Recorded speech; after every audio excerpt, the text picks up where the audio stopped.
In court, my aunt presented a bill for raising me after mom died, totaling $50,000 for essentials. The judge read it, then calmly asked, "Where's the $190,000 in Social Security benefits you collected?" The entire courtroom instantly erupted in absolute shock. Imagine graduating college, finally ready to chase your dreams, only to be handed a $50,000 invoice by the very aunt who was supposed to care for you after your mother died. An invoice for your own childhood. That's exactly what happened to me, Althea. And it completely shattered everything I thought I knew about family. Before everything crashed down, my childhood was actually really beautiful.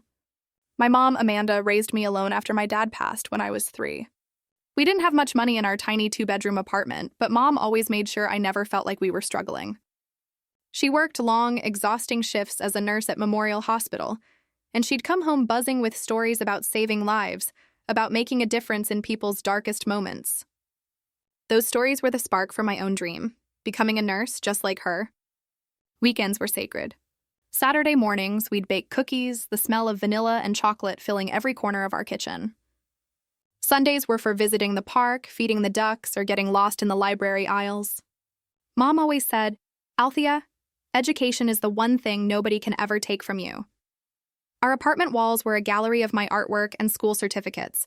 Mom kept every single one, displaying them like priceless museum pieces. When I brought home good grades, she'd stick them on the fridge with fruit-shaped magnets and dance around the kitchen in celebration. For my 10th birthday, she surprised me with a children's medical kit. I carried that thing everywhere, taking my stuffed animals' temperatures and listening to her heartbeat with the plastic stethoscope. "You'll be wearing a real one someday," she'd say, her eyes crinkling with so much pride. Our life wasn't perfect, but it was ours. Mom worked extra shifts during holidays so I could have special Christmases and birthday celebrations. She taught me gratitude, that appreciating what we had was far more important than yearning for what we didn't. Gratitude makes any life rich. She'd remind me when I occasionally complained about not having the latest toys or fancy clothes. Everything changed the summer I turned 12. Mom started coming home from work looking more than just tired. She was utterly exhausted. At first, she blamed extra shifts, but then she began losing weight rapidly and developed this terrible, persistent cough. I knew deep down something was terribly wrong. I'd catch her wincing in pain when she thought I wasn't looking, quietly popping painkillers when she thought I was asleep. The day she finally went to the doctor, I waited at our neighbor Mrs. Thomas's apartment trying to focus on a science project, but my mind was miles away. When Mom returned, her face told me everything before she said a single word. "Stage 4 lung cancer, terminal, 6 months to a year." Those words crashed into our happy little world like a wrecking ball. Mom tried to maintain normalcy, but our roles slowly reversed. I started making dinner, doing laundry, helping her to bed when she was too weak to walk. I kept a meticulous notebook of her medication schedule, becoming fiercely protective of her diminishing energy. School became secondary as I transformed into my mother's caretaker. My 12-year-old shoulders carried the sudden, crushing weight of groceries, household chores, and the creeping dread of what was coming. My friends stopped calling because I couldn't go out anymore. But I didn't care. Every moment with Mom became precious, measured, finite. The hospice nurse started visiting daily when Mom could no longer get out of bed. I'd sit beside her, reading her favorite books, or just holding her increasingly frail hand. "You're so strong, Althea," she'd whisper. "Promise me you'll keep going. Keep shining after I'm gone." On a quiet Tuesday morning, just 3 weeks after my 13th birthday, Mom took her last breath while I held her hand. The hospice nurse found me still sitting there an hour later, unable to let go. The world had never felt so empty, so vast, so terrifying. The funeral was a blur of black clothes and pitying looks. I stood there numb as people I barely recognized hugged me and murmured platitudes about my mother being in a better place. What place could be better than here with me?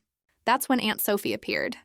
My mother's younger sister had always been distant, visiting only on rare holidays with expensive gifts and limited conversation. Now, she stood beside me at the funeral, her hand on my shoulder, telling everyone how she'd take care of her poor orphaned niece. The social worker met with Sophie and my elderly grandmother, who lived in a senior community and couldn't take me in.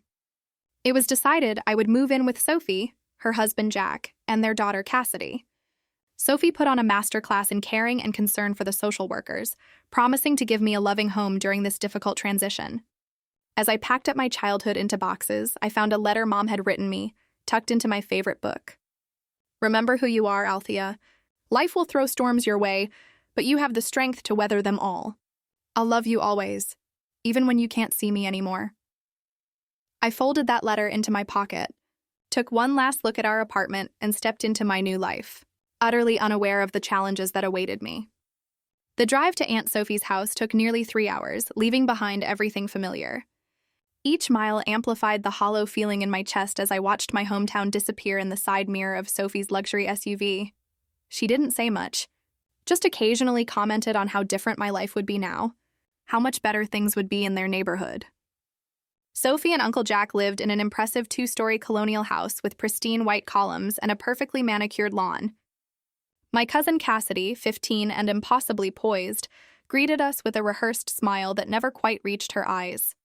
Uncle Jack, a tall man with a perpetual expression of mild disinterest, briefly welcomed me before returning to his home office. "This will be your room," Sophie said, opening the door to a space at the end of the hallway, far from the other bedrooms. The walls were stark white. The furniture was basic, clearly secondhand, a stark contrast to the glimpses I'd caught of Cassidy's room with its pink walls and custom furniture. "We can add some color later, maybe," she added as an afterthought. That first night, Sophie prepared a special dinner and everyone made polite conversation. Uncle Jack asked about my interests, and Sophie even shared a few memories of my mother from their childhood. For a moment, I dared to hope that maybe, just maybe, this arrangement would work out. The shift came gradually. By the end of my first week, Sophie had presented me with house rules that didn't seem to apply to Cassidy. I had a strict curfew, limited bathroom time, designated study hours, and a list of chores that grew longer each day. "In this house, everyone contributes," Sophie explained while handing me a toilet brush. Meanwhile, Cassidy lounged by their backyard pool, her own chores mysteriously non-existent. My belongings, which had filled our apartment, now looked meager, scattered around the spare room. Sophie had gone through my boxes before I could unpack, setting aside clothes she deemed too worn or inappropriate. When I asked about them, she said, "We have standards in this neighborhood, Althea. You represent our family now." School was another adjustment. My academic records transferred, but nothing else did. No friends, no history, no teachers who knew my capabilities. I was placed in standard classes despite having been in advanced programs at my previous school. When I mentioned this to Sophie, she dismissed my concerns. "Let's not get ahead of ourselves. You've been through a trauma. Best to take it easy." The first time I truly understood my place in the household came when school supplies were purchased. Cassidy received a new laptop, a designer backpack, and top-of-the-line everything. I was given a plastic binder, basic notebooks, and pens from the dollar store. "We have to be mindful of expenses," Sophie said when she saw my expression. "Your mother didn't leave much for your care." That night, I heard Sophie and Jack arguing through the thin walls. "The Social Security checks barely cover the extra expenses," Sophie's voice carried. "Do you know how much teenagers eat? How much their activities cost?" "She's family, Sophie," Jack replied, his voice tired, resigned. "Family that's costing us." Amanda always was irresponsible, not planning better for her daughter. I buried my face in my pillow, tears soaking through as I clutched my mother's letter. The money comments became a regular feature of life with Sophie. If I outgrew clothes, needed school supplies, or even if I ate what she deemed too much at dinner, I was reminded of the financial burden I represented. "Do you know how much braces cost?" she muttered when the dentist recommended them. We left without scheduling the orthodontic work. "College applications are $70 each," she complained when I brought home information about universities with nursing programs. "Maybe community college would be more appropriate for your situation." The contrast between my treatment and Cassidy's grew more pronounced. Cassidy received a car for her 16th birthday. I was told I could get a job to save for my own transportation. Cassidy's room was redecorated seasonally. My bedspread had been the same faded blue since arrival. Cassidy attended dance classes, lacrosse practice, and SAT prep courses. I was told such extras weren't in the budget for me. Uncle Jack witnessed it all with passive acceptance. Occasionally, he'd slip me $20 or offer to drive me somewhere when Sophie refused, but he never directly challenged her treatment of me. "Your aunt is under a lot of pressure," he'd say, as though that explained everything. Throughout it all, the memory of my mother's warmth became both comfort and torture. I'd close my eyes at night and try to remember the sound of her laugh, the feeling of her hand brushing hair from my face. Those memories sustained me through Sophie's coldness, through Cassidy's casual cruelty, through the growing, painful awareness that I wasn't wanted in this house. I began spending more time at the school library, volunteering for any activity that kept me away from Sophie's critical gaze. I joined study groups, helped teachers after class, and discovered that academic success could be a form of escape. If I couldn't have love, I could at least have achievement. One evening, while cleaning the kitchen, as required by my chore list, I accidentally knocked over Sophie's purse. As I gathered the spilled contents, I found a letter from the Social Security Administration addressed to Sophie as my guardian.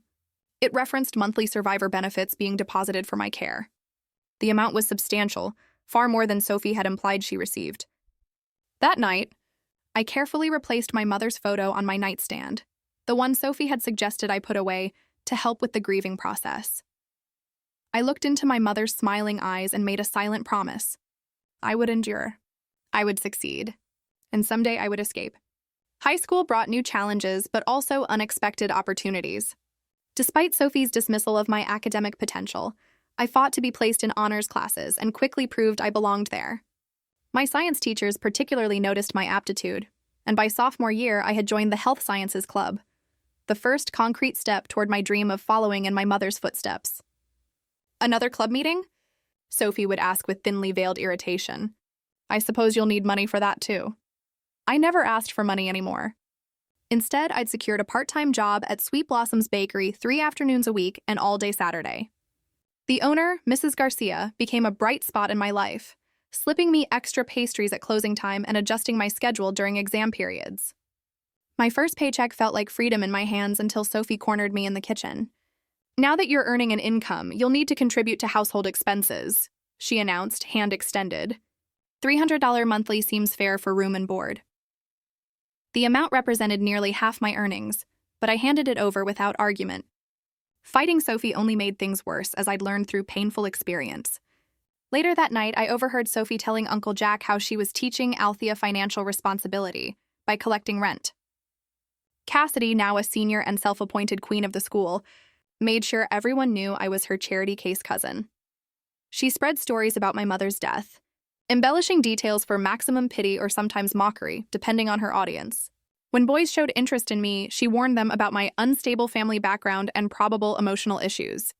One rainy Tuesday during junior year, I stayed late to make up a chemistry lab. Walking to the bus stop, I realized I'd missed the last one. As I resigned myself to a 3-mile walk in the downpour, a car pulled alongside me. Mrs. Jackson, my AP biology teacher, rolled down her window. "Althea, get in before you drown."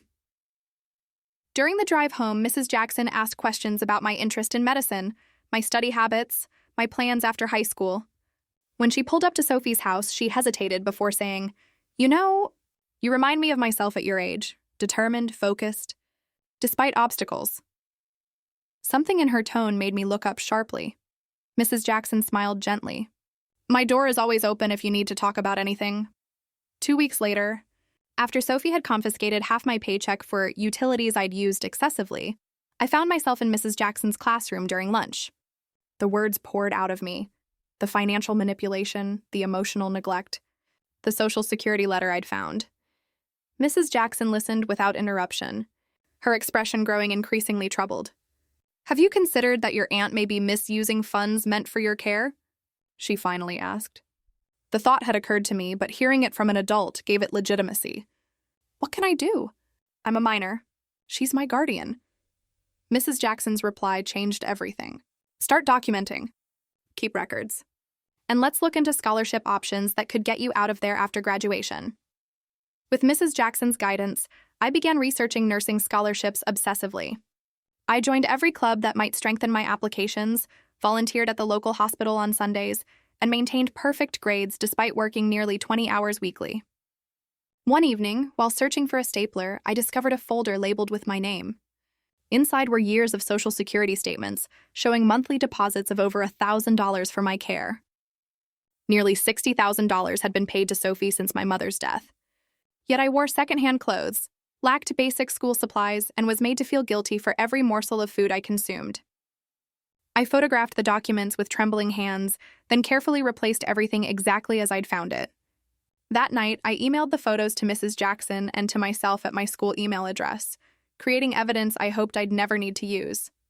Senior year arrived with university applications and the quiet, fierce determination to escape Sophie's house forever.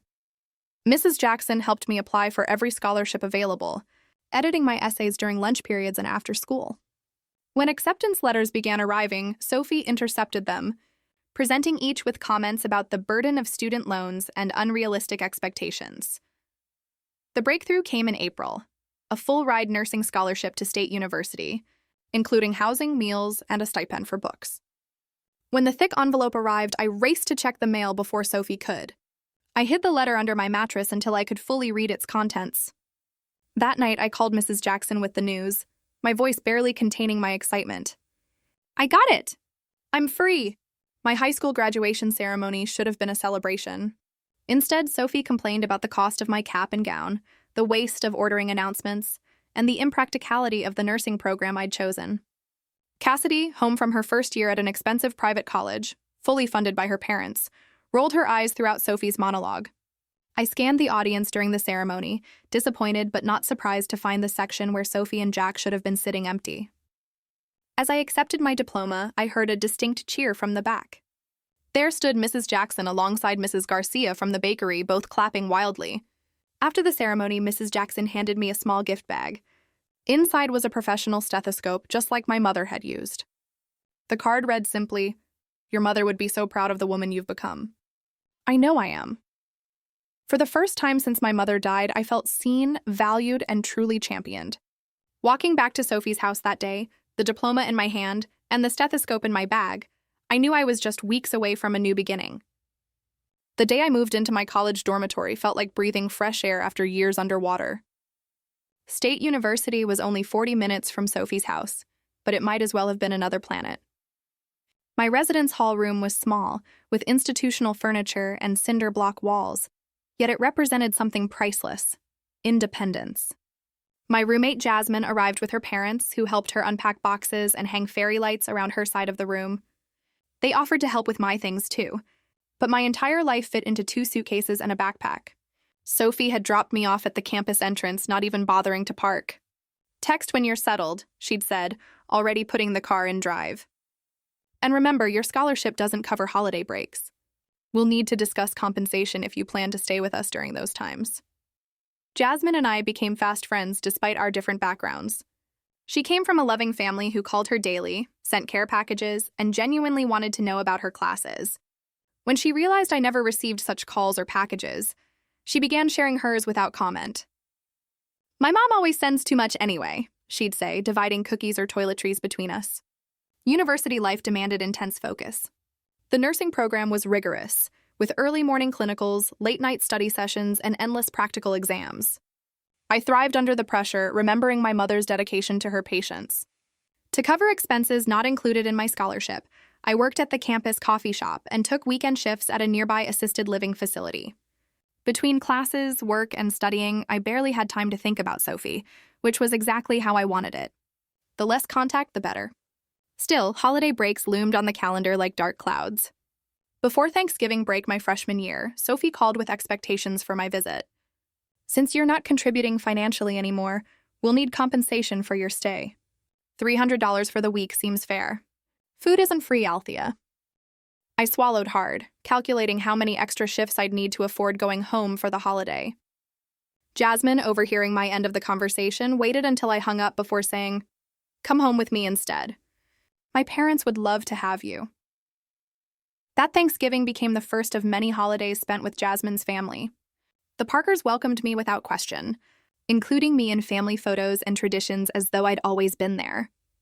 Mrs. Parker, learning about my nursing studies, shared stories from her own career as a physical therapist. Mr. Parker taught me to make his famous cranberry sauce, standing beside me in the kitchen with patient instructions. When Sophie called on Christmas to ask when I'd be arriving with my room and board payment, I calmly informed her I had made other arrangements. Her surprised pause was followed by concern, not for my well-being, but for the lost income. Spring semester brought new challenges and opportunities. I was accepted into an accelerated program that would allow me to complete my degree in 3 years instead of 4. The workload increased dramatically, but so did my determination. During a campus career fair, I met David, a medical student, volunteering at the healthcare booth. Tall, with kind eyes and a quiet confidence, he struck up a conversation about my interest in pediatric nursing. Before long, we were meeting for coffee between classes, talking for hours about healthcare, ethics, patient advocacy, and our personal journeys to medicine. "My dad's a surgeon," David explained during one of our coffee dates. He expected me to follow exactly in his footsteps, but I'm interested in family practice in underserved communities. We've been at odds about it for years. His understanding of family pressure created a bond between us that deepened with each conversation. When I finally shared the full, painful story of Sophie's treatment, he listened without judgment, then asked the question that had been hovering in my mind for years. "Have you considered that what she did might be illegal?" Social Security benefits for surviving children are meant to provide for the child, not supplement the guardian's income. During spring break of my sophomore year, instead of accepting another invitation from Jasmine's family, I stayed on campus to research. The nearly empty library became my second home as I dug through legal websites and forums for similar situations. What I discovered left me stunned. Guardians misappropriating survivors' benefits could face serious legal consequences, including fraud charges. I made an appointment with the university's legal aid office, bringing copies of the Social Security statements I'd photographed from Uncle Jack's office. The student attorney who reviewed my case looked increasingly serious as I explained the situation. "This isn't just unethical," he said finally. "It's potentially criminal. Your aunt had a fiduciary responsibility to use those funds for your direct benefit." "What are my options?" I asked, my heart pounding. "You could file a complaint, possibly pursue recovery of funds, but that would mean legal action against your aunt." He studied my face. "It's a big step. Think about it carefully." I left the office with resources and information, but no clear decision. That night, I called Mrs. Jackson, who had remained a trusted mentor throughout my college years. "You don't have to decide anything right now," she advised. "Focus on your education. Document everything. The statute of limitations gives you time." Junior year brought clinical rotations that cemented my passion for nursing. Working with actual patients, particularly children, reminded me daily why I'd chosen this path. My professors praised my combination of technical skill and compassion, attributes I'd learned watching my mother work. David and I grew closer, supporting each other through exams and late-night study sessions. When he invited me to meet his parents over summer break, I accepted with only slight trepidation. Unlike Sophie, Dr. and Mrs. Hoffman welcomed me warmly, asking thoughtful questions about my studies and goals. "Althea has the highest GPA in the nursing program," David announced proudly over dinner. Dr. Hoffman raised his glass in a toast. "To excellence and compassion in healthcare. The world needs more providers like you two." The contrast between David's family and my experience with Sophie couldn't have been starker. That night, lying in the comfortable guest room of the Hoffmans' home, I finally allowed myself to acknowledge the full extent of Sophie's betrayal. It wasn't just about money. It was about denying me the love and support a child deserves after losing their only parent. As graduation approached, job offers began coming in, thanks to my academic record and glowing recommendations from clinical supervisors. I accepted a position at Children's Memorial Hospital in the Pediatric Intensive Care Unit, with a starting salary that would finally provide true financial stability. 2 weeks before graduation, David proposed during a picnic at the campus lake where we'd had our first real date. The vintage sapphire ring had belonged to his grandmother, he explained, given to him with her blessing after she'd met me during family dinner. "You don't have to answer right away," he said, reading my shocked expression. "I know we're both starting our careers and timing is complicated." I kissed him, tears streaming down my face. Yes, absolutely, yes. Life was finally taking shape according to my own design, not Sophie's restrictions or limitations. As I prepared for graduation, for my new job, for a future with David, I believed the chapter with Sophie was closed. I was wrong. My graduation day dawned bright and clear, a perfect May morning that felt symbolic of my new beginning. Jasmine and I helped each other into our caps and gowns, taking dozens of photos in our dorm room one last time. The Parkers arrived early, bringing flowers and hugs. David and his parents came bearing a gift bag containing a beautiful new lab coat with Althea Marshall, RN, embroidered on the pocket. As we gathered outside the auditorium, I spotted an unexpected trio approaching. Sophie, Uncle Jack, and Cassidy, all dressed in what I recognized as their public appearance outfits. Sophie's smile was wide, but didn't reach her eyes. "We wouldn't miss our Althea's big day," she announced loudly enough for nearby families to hear, placing possessive emphasis on our. She air-kissed my cheeks while whispering, "We need to talk after the ceremony." Throughout the graduation, I could feel Sophie's gaze on me. When my name was called, I heard her voice rise above others. "That's my niece. I raised her after her mother died." The ceremony concluded with mortarboards flying into the air and tears of joy all around. As graduates dispersed to find their families, Sophie intercepted me before I could reach the Parkers and Hoffmans. "We brought you a graduation gift," she said, pressing a thick envelope into my hands. "Open it now." Inside was not a card, but what appeared to be an invoice, meticulously itemized on Sophie's personal stationery. The heading read, "Expenses incurred in raising Althea Marshall, 2012 to 2017. The list was extensive and detailed. Room and board, 60 months at $500 month, yours $30,000. Clothing and personal items, $1,450.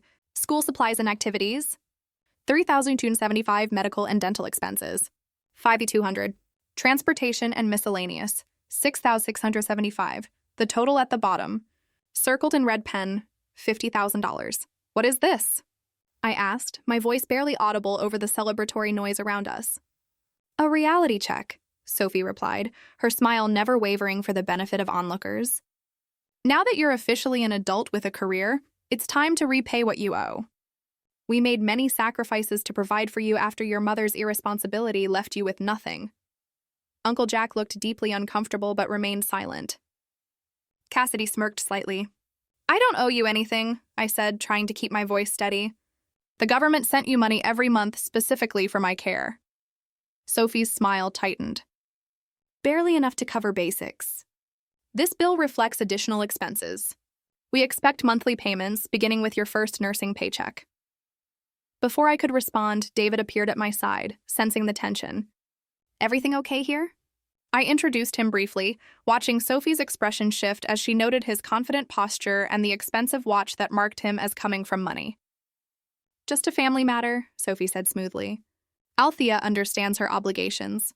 That evening, surrounded by the Parkers, Hoffmans, and friends from the nursing program at a celebration dinner, I tried to push Sophie's invoice from my mind. David, sensing my distraction, squeezed my hand under the table.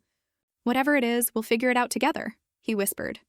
3 days later, an official-looking letter arrived at my new apartment. A law firm representing Sophie Marshall was demanding payment of $50,000 for care and support provided to Althea Marshall during her minor years. It threatened legal action if a payment plan wasn't established within 30 days. Panic seized me. I called David, who immediately connected me with his father. Dr. Hoffman listened carefully to my situation, then recommended a lawyer friend who specialized in family law. "Don't respond to anything yet," he advised. "Let's get professional guidance first." Marcus Wright's law office was modest but neat, with diplomas from prestigious schools lining the walls. After reviewing Sophie's invoice and the legal letter, he leaned back in his chair with a puzzled expression. "This is unusual," he admitted. "Guardians typically don't sue former wards for basic care expenses, especially when they've received government benefits for that purpose." He studied me thoughtfully. "There's something more going on here. Tell me everything about your time with your aunt." For the next 2 hours, I detailed life with Sophie, the constant reminders of my cost, the different treatment compared to Cassidy, the discovery of the Social Security statements, and Sophie's increasing demands for money once I began working. Marcus took extensive notes, occasionally asking clarifying questions. When I finished, he closed his notebook decisively. "I'll take your case," he said. "And I don't think you'll owe your aunt a dime when we're done." The next weeks were a flurry of legal preparation. Marcus filed a counterclaim denying Sophie's right to reimbursement. He also submitted requests for financial records related to my mother's estate and any benefits received on my behalf. During this process, we uncovered surprising information. My mother had maintained a modest life insurance policy naming me as beneficiary. The funds should have been placed in trust for my benefit. Additionally, there was a small inheritance from my maternal grandparents that I'd never been informed about. Where did this money go? I asked Marcus during a meeting at his office. That's exactly what we need to find out, he replied, typing another note.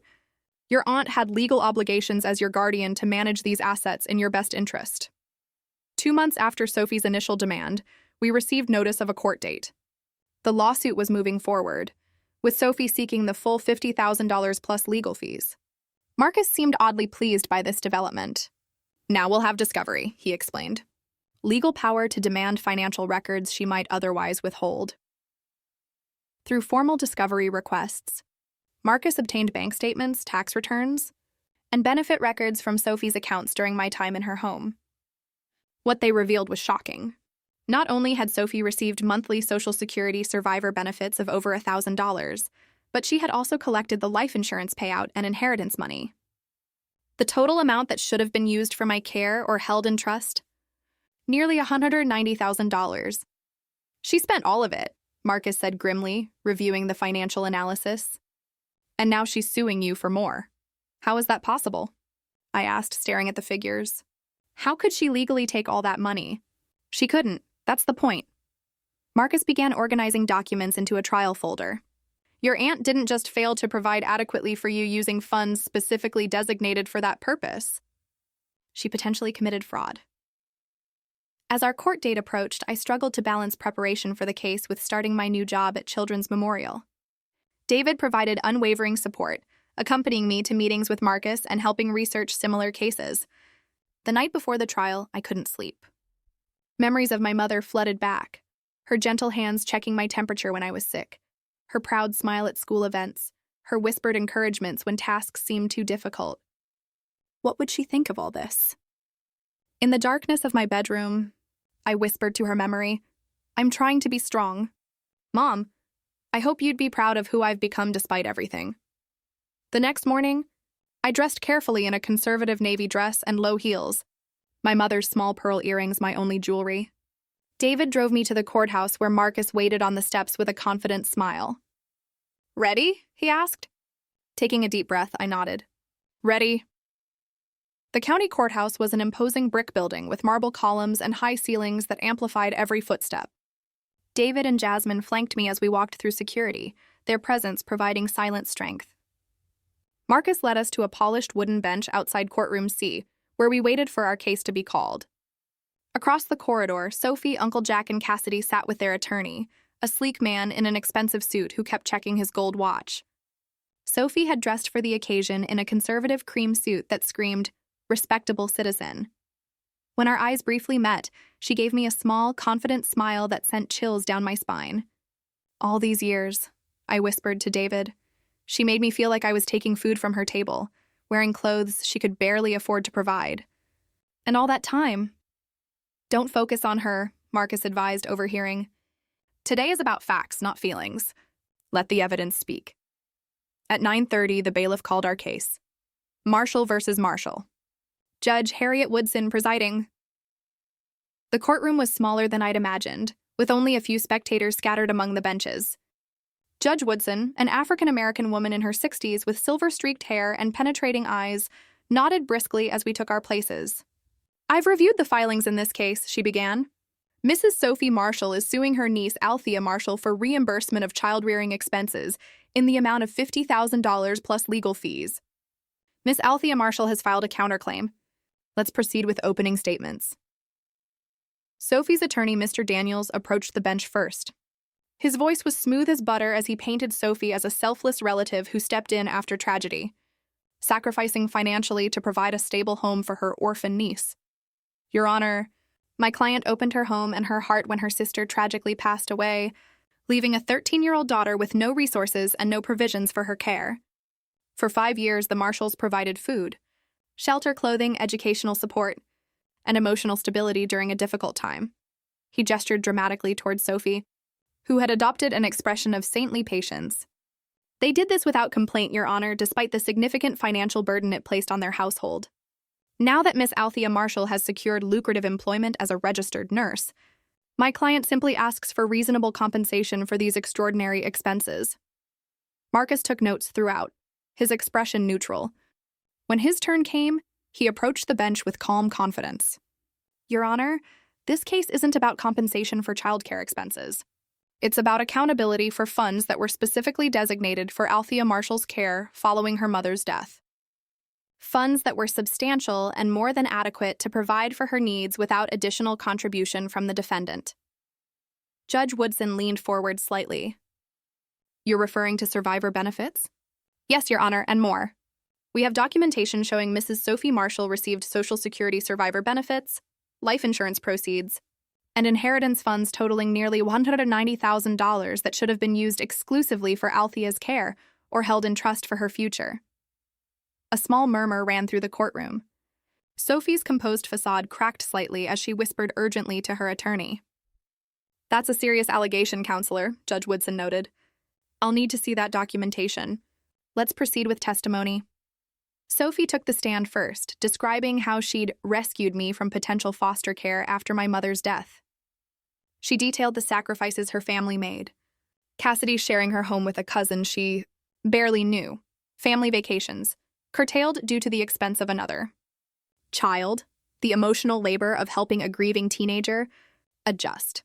Mr. Daniels dramatically presented Sophie's itemized invoice, walking through each category of expense.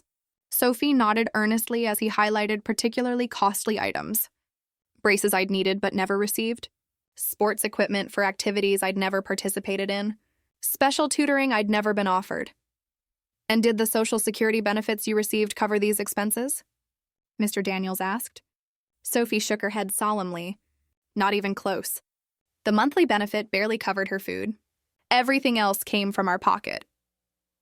When Marcus rose for cross-examination, his approach was methodical. He established Sophie as my legal guardian, responsible for managing any assets or benefits for my welfare. Then he began introducing exhibits, bank statements showing regular deposits from Social Security, documents regarding my mother's life insurance policy, and records of my grandparents' inheritance. Mrs. Marshall, can you explain why you're claiming financial hardship when records show you received over $3,000 monthly designated specifically for Althea's care? Sophie shifted uncomfortably. That's not accurate. The Social Security was much less. Marcus presented another document. This statement from the Social Security Administration confirms monthly payments of $1,235 paid to you as Althea's guardian. Additionally, you received a lump sum life insurance payment of $65,000 and inheritance funds of $15,000, both legally required to be used for Althea's benefit. Where did these funds go? Sophie's composure crumbled further. There were many expenses. Household costs increased substantially. We had to move to a larger home to accommodate her. Mrs. Marshall, Marcus continued, his voice steady. During the 5 years Althea lived with you, these funds totaled approximately $190,000. Yet you provided her with secondhand clothes, denied her orthodontic care, made her work to pay for her own basic needs, and now claim she owes you an additional $50,000. Can you explain this discrepancy? Sophie's attorney objected repeatedly, but Judge Woodson allowed most of Marcus's questions, her expression growing increasingly concerned as Sophie's answers became more evasive. When it was my turn to testify, I focused on facts rather than emotions. The different treatment compared to Cassidy, being required to pay rent from my part-time job earnings, the lack of support for educational expenses, and the discovery of benefit statements in Uncle Jack's office. Mr. Daniels's cross-examination attempted to paint me as ungrateful and entitled. Wasn't it generous of the Marshalls to take you in rather than sending you to foster care? Don't you think you owe them something for the roof over your head for 5 years? Before I could answer, Judge Woodson interrupted. Counsel, the question of whether a minor child owes a legal guardian for basic necessities is inappropriate. The guardian voluntarily accepted legal responsibility, along with the benefits provided for the child's care. The judge called a brief recess after testimony concluded. When court resumed, she had reviewed all the financial documentation provided by both sides. I've seen enough, Judge Woodson announced, removing her reading glasses. Mrs. Marshall, would you please approach the bench? Sophie rose shakily, her earlier confidence evaporated. Mrs. Marshall, as Althea's legal guardian, you had a fiduciary duty to use all funds designated for her care, either to provide for her immediate needs or to preserve them for her future. The evidence presented today suggests you did neither. The judge shuffled through the documents before continuing, her voice stern. You received approximately $190,000 meant for Althea's benefit. Based on your own testimony and the evidence presented, it appears these funds were commingled with your personal accounts and used primarily for your family's expenses, not Althea's. Sophie attempted to interrupt, but Judge Woodson held up her hand. I'm not finished. Not only did you apparently misappropriate these funds, but you've now had the audacity to sue your niece for additional money, claiming expenses that should have been more than covered by the benefits you received. She turned to address the entire courtroom, her voice ringing with authority. I am dismissing Mrs. Marshall's claim with prejudice. Furthermore, I am referring this case to the District Attorney's Office for investigation into potential misuse of Social Security benefits and breach of fiduciary duty. The courtroom erupted in murmurs. David squeezed my hand so tightly it almost hurt. Jasmine wiped tears from her eyes. Judge Woodson continued, Miss Althea Marshall, you have the right to pursue civil recovery of misappropriated funds if you wish. My clerk will provide information on that process should you decide to proceed. With a final bang of her gavel, it was over. Sophie stood frozen by the bench, her face ashen. Uncle Jack stared at the floor while Cassidy frantically texted on her phone. As we exited the courtroom, Marcus smiled broadly. Congratulations! That couldn't have gone better. What happens now? I asked, still processing the judge's words. That's up to you, Marcus replied. You could pursue recovery of the funds, but that would mean another legal battle. Or you can consider this closed and move forward with your life. David put his arm around my shoulders. Whatever you decide, you're not alone. Looking back at Sophie being consoled by her attorney, I felt no triumph. Only a profound sadness for what might have been, the family support I'd been denied, the love that should have followed my mother's death. But I also felt something else, freedom. Freedom from the guilt and obligation Sophie had burdened me with for years. Outside the courthouse, standing in the bright sunlight, I made my decision. I don't want their money. I just want to close this chapter and start my own life. Marcus nodded understandingly. Sometimes the victory that matters most isn't financial. It's the truth being recognized. As we walked down the courthouse steps, I noticed a familiar figure waiting near the bottom. Mrs. Jackson, my high school biology teacher and mentor, had come to support me. Her presence was the final validation I needed, a reminder that true family isn't always defined by blood. The days following the trial brought a strange mixture of emotions: relief, vindication, lingering sadness, and a new sense of boundless freedom. David drove me home from the courthouse in thoughtful silence, occasionally squeezing my hand when words seemed inadequate. Jasmine and the Parkers had organized a small gathering at my apartment, their way of showing support without explicitly celebrating what had been, at its core, a family tragedy. As friends shared food and quiet conversation, I slipped onto my small balcony for a moment alone.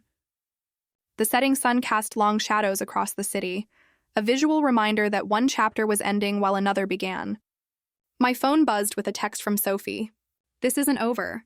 Family doesn't treat family this way. I stared at the message, recognizing the bitter irony in her words. Family doesn't treat family the way she had treated me, as a financial transaction, a burden, an obligation, rather than a person to love. For the first time, I deleted her message without feeling guilt or obligation to respond. David joined me on the balcony, wrapping his jacket around my shoulders against the evening chill. You okay? I think I will be, I answered. Honestly, it's just a lot to process. The following morning, I began my first official shift at Children's Memorial Hospital. Walking through those doors, wearing scrubs and my mother's pearl earrings, felt like fulfilling a promise made long ago. The pediatric intensive care unit was challenging but incredibly rewarding, each small patient reminding me why I'd fought so hard to reach this point. My supervisor, Nurse Karen, took me under her wing, patiently guiding me through protocols and introducing me to the unique emotional demands of pediatric nursing. You have a natural way with the children, she observed during my first week. Some nurses take years to develop that kind of connection. I didn't tell her about my own childhood losses. Not yet. Those wounds were still healing, the scars still tender to touch. Instead, I channeled my experiences into empathy for my patients and their families, recognizing the fear in parents' eyes and the courage in children facing pain beyond their understanding. 2 weeks after the trial, Uncle Jack called. His voice sounded tired, defeated. Althea, I know I have no right to ask anything of you, but I wanted you to know I had no idea about the extent of what Sophie was doing. The Social Security, yes, but not the life insurance or inheritance. You still let her treat me like a burden, I replied, surprising myself with the steadiness of my voice. You watched it happen every day for 5 years and did nothing. His heavy sigh carried through the phone. You're right. My passivity makes me complicit. I should have protected you, and I failed. I'm sorry, Althea. Though I know that's inadequate. After a long pause, he added, Sophie and I are separating. The trial was a wake-up call about who she really is and who I've allowed myself to become by standing by. I just wanted you to know. I felt no satisfaction in their marriage's collapse, only a complicated sadness for the family that might have been mine, but never truly was. I hope you find peace, Uncle Jack. I really do. That conversation marked the last direct contact with Sophie's household. Through mutual connections, I learned the district attorney had decided not to pursue criminal charges, but had required Sophie to complete financial management courses and community service. Cassidy occasionally sent hostile messages on social media, which I eventually solved by blocking her accounts. As summer turned to fall, I established routines in my new life. Challenging but fulfilling shifts at the hospital. Quiet evenings with David planning our future. Weekend brunches with Jasmine and friends from nursing school. The apartment slowly transformed from a sterile space to a true home, filled with plants, photographs, and small treasures that represented my emerging identity. One September afternoon, I received an unexpected email from the hospital's Human Resources Department. A trust fund had been established in my mother's name to provide scholarships for nursing students from single-parent households. The anonymous donor had requested I serve on the committee. The attached documentation revealed the trust had been funded with exactly $50,000, the amount Sophie had demanded from me. A separate note from the hospital's legal department confirmed the donation had come from Uncle Jack. That evening, I called Mrs. Jackson to share the news. After all these years, she remained my trusted advisor in life's complicated moments. It sounds like his way of making amends, she observed, not erasing the past, but trying to create something positive from it. Should I accept the committee position? I asked. Part of me wants nothing to do with anything connected to that family. Consider this, she replied thoughtfully. The committee position isn't about them. It's about honoring your mother and helping students who share your experience. Don't let Sophie take that opportunity from you, too. Her wisdom, as always, cut through my confusion. The following day, I accepted the position, my first small step toward transforming pain into purpose. As my first year of professional nursing progressed, I found myself increasingly drawn to working with children from difficult home situations. Their resilience reminded me of my own journey. Their small victories became personal triumphs I celebrated alongside them. The hospital's social worker noticed my connection with these patients and invited me to join a support program for children in foster care or kinship guardianship. Sometimes the best healing comes from helping others through similar struggles, she explained. David supported my growing involvement in these programs, often accompanying me to events for the children. His medical residency was demanding, but we carved out time for our relationship, planning a small wedding for the following spring. The Parkers and Hoffmans had essentially adopted me into their families, providing the loving support network I'd missed for so many years. 6 months after the trial, on my mother's birthday, I finally felt ready to visit her grave. David offered to come with me, but this was a journey I needed to make alone. The cemetery was peaceful, autumn leaves creating a golden canopy over the modest headstone. I placed fresh flowers beside her name, then sat on the grass to tell her everything. My nursing career, the truth about Sophie, finding love with David, and the scholarship fund now bearing her name. I survived, Mom, I whispered, tears flowing freely. Not just survived, but found my way to thrive. I think you'd be proud of that. On the drive home, I made a detour to visit Mrs. Thomas, our former neighbor, who had watched me on the day of my mother's diagnosis. Now in her 80s, she welcomed me with surprised delight, serving tea in chipped cups as we caught up on the years between. Her walls still displayed photographs of her own children and grandchildren. And there, on a crowded shelf, stood a small framed picture of my mother and me at a long-ago birthday party. She was so proud of you, Mrs. Thomas recalled, following my gaze to the photograph. Always said you had her compassion, but twice her determination. Looks like she was right. These small reconnections with my past helped stitch together the fragmented narrative of my life. Each conversation, each memory shared by those who had known my mother, added another thread to the tapestry of my identity, separate from Sophie's distortions and manipulations. As my healing progressed, I began seeing a therapist specializing in family trauma. Dr. Lin helped me understand that Sophie's treatment hadn't been my fault, that children aren't responsible for earning their guardian's love or care. Gradually, the nightmares decreased. The anxiety attacks became less frequent, and the reflexive guilt over costing too much began to fade. The hardest part of healing, Dr. Lin observed during one session, is accepting that some people who should have loved us were incapable of doing so. Their limitation doesn't diminish your worthiness.